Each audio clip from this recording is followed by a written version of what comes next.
Dr. Sarah Mitchell was holding the hand of her coma patient, David, telling him about her daily life for the past 6 months. The 32-year-old neurology specialist believed this handsome man would open his eyes one day.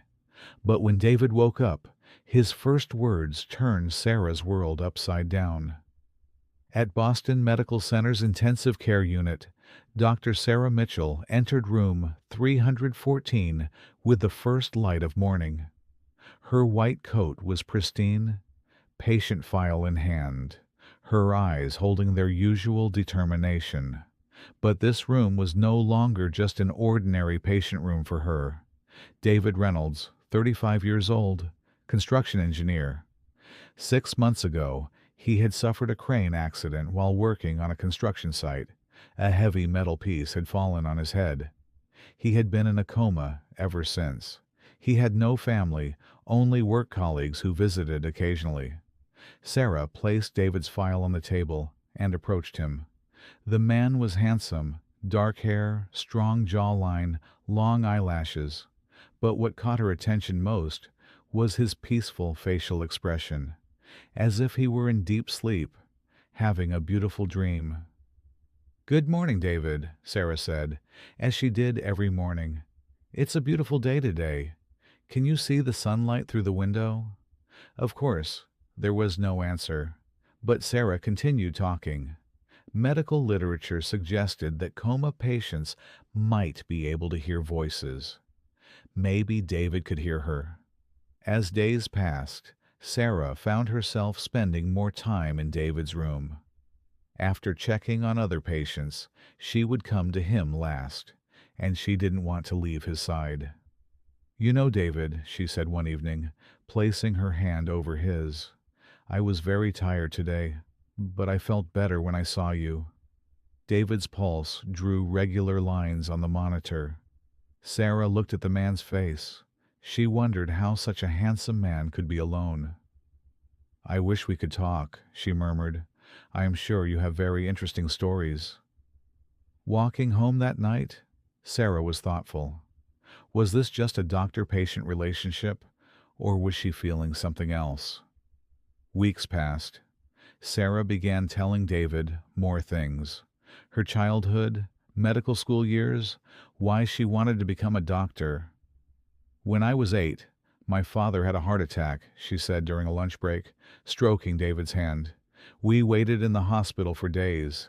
That's when I decided to become a doctor. I wanted to help people." She looked at the monitors. David's heartbeat was the same as always. "Sometimes I feel very lonely, David. I'm 32 and still alone. Maybe I focus too much on my work." Head nurse Carol was watching Sarah from the doorway. The young doctor had changed in recent months. She was spending too much time with David. "Sarah," Carol said, entering, "isn't it time for you to go home?" Sarah startled. "Oh, yes, I was just checking." Carol had noticed the way Sarah looked at David. This wasn't just a doctor looking at her patient. By month's end, Sarah had started reading books to David. She had chosen Ernest Hemingway's The Old Man and the Sea. "This is my favorite book," she said, turning the pages, "about an old fisherman's determination, just like you. You're fighting too, aren't you, David?" While reading, she occasionally looked at David's face.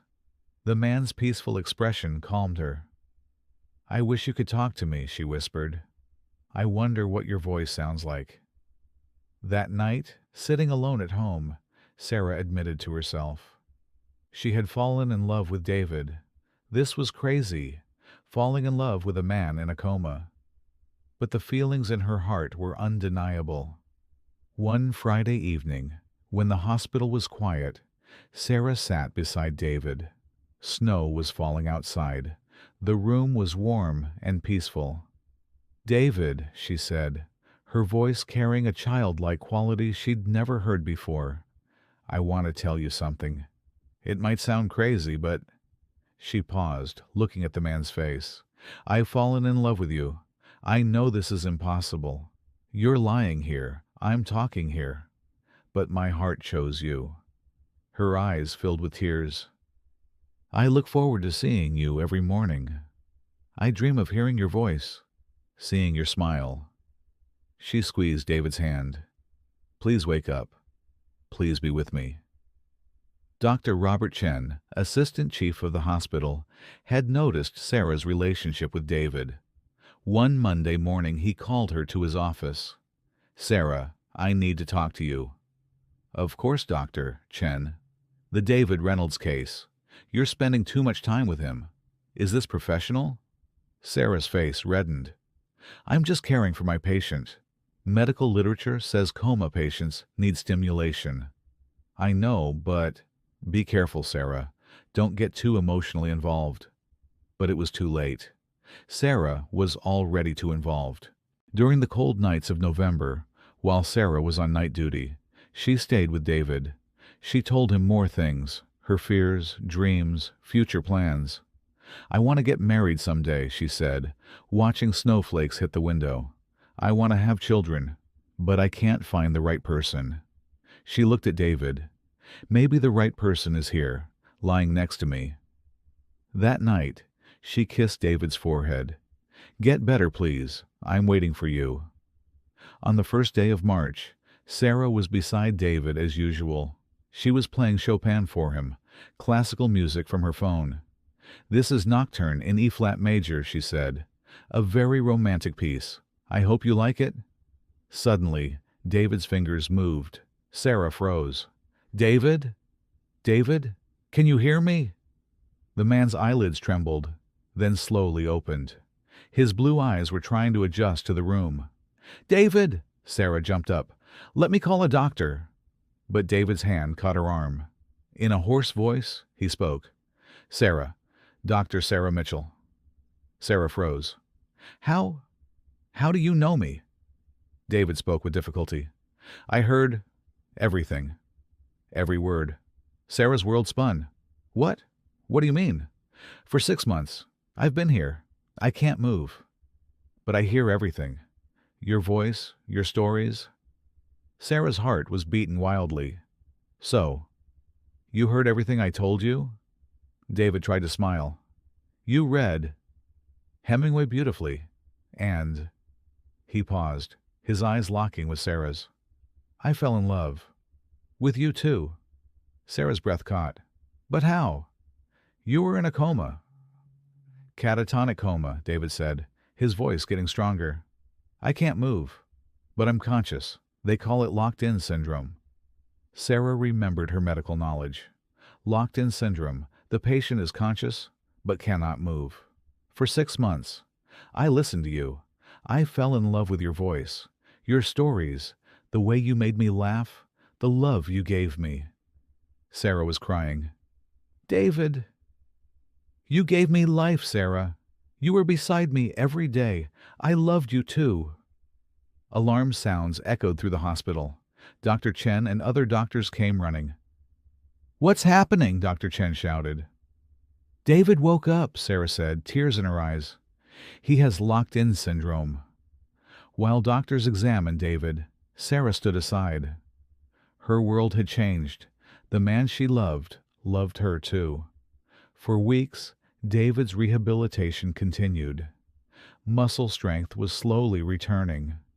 Sarah, due to professional ethics, could no longer be his doctor, but she was with him during private times. You know, David said, sitting in his wheelchair, listening to your voice for 6 months was the most beautiful dream for me. Was this real? Sarah asked. I mean, do you really love me? David held her hand. Sarah, you brought me out of darkness. Yes, I love you. It wasn't love at first sight. It was love at first sound. In May, David was discharged from the hospital. He still needed physical therapy, but was recovering. Sarah and he went on their first real date. They were sitting in a small cafe in Boston. This is so strange, Sarah said, laughing. I've been talking for 6 months. Now you're answering too. David smiled. Now it's my turn. I'll tell you my stories too. How did that crane accident happen? David's face darkened. Actually, It wasn't exactly an accident. What do you mean? Sarah asked. I was very depressed that day. My life had no meaning left. A man with no family, alone. Maybe, maybe I deliberately went under that crane. Sarah's breath caught. David. But you saved me, Sarah. Your voice, your stories, your love brought me back to life. If it weren't for you, I probably wouldn't have fought to recover. Sarah's eyes filled. You're not alone anymore. A year later, in the same hospital room, David knelt down. He had fully recovered. Sarah, he said, with a small ring box in his hand, you brought me from death to life. Will you marry me? Sarah said, yes, through tears. But I have one condition, David said, smiling. You have to read Hemingway at the wedding. 2 years later, Dr. Sarah Reynolds, no longer Mitchell, and David Reynolds were volunteering at Boston Medical Center, visiting coma patients. Remember, Sarah told young doctors, coma patients can hear everything. Talk to them, give them love. David stood beside her, holding his wife's hand. Love is sometimes found in the most unexpected place, David said. Sometimes in darkness, where hope has ended. But true love hears everything, feels everything. Walking home that evening, Sarah asked David, do you ever regret it? Meeting like this? David stopped, looked at his wife's face. Never, because you taught me not just life, but love. And so, the impossible love that began between a man in a coma and a doctor became the most beautiful reality. Years later, their story became legend at Boston Medical Center. This story, known as Coma Love, taught young doctors how to approach their patients. Because sometimes, what heals isn't just medicine, but love.